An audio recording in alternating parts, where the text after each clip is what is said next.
தீர்ந்ததை எண்ணித்தான் பிரம்மனும் மூர்ச்சையுற்றான்.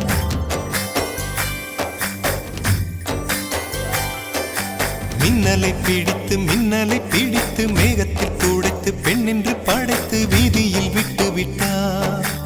இப்படி இன்னொரு பெண்மையை படைக்க தன்னிடம் கற்பனை தீர்ந்ததை எண்ணித்தான் பிரம்மனும் மூர்ச்சையுற்றார். அவளின் நாசிக்குள் நுழைந்த காற்று உயிரை தடவி திரும்பும் போது மோட்சம் அடைந்து ராகங்கள் ஆகின்றதே. மழையின் துளிகள் அவளை நனைத்து மார்பு கடந்து இறங்கும் பொழுது முக்தி அடைந்து முத்துக்கள் ஆகின்றதே. மின்னலை பிடித்து மேகத்தில் துடைத்து பெண் என்று படைத்து வீதியில் விட்டு விட்டார்.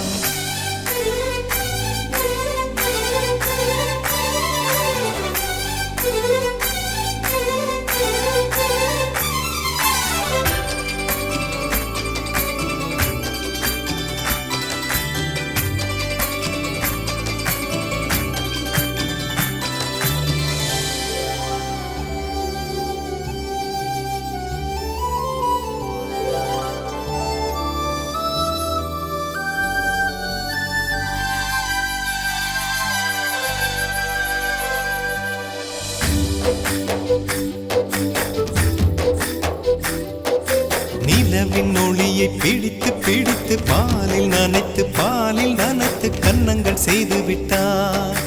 உலக மலர்கள் பறித்து இரண்டு பந்துகள் அமைத்து பெண்மை சமைத்து விட்டார்.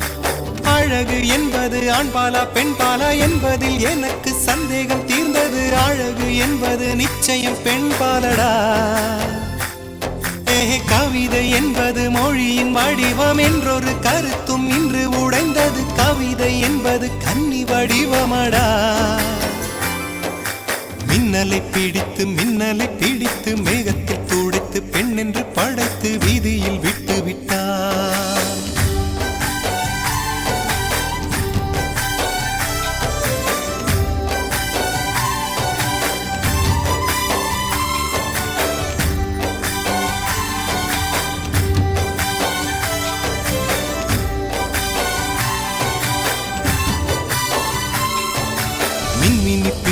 மின்மினி பிடித்து கண்களில் பதித்து கண்மணி கண் பறித்தாள்.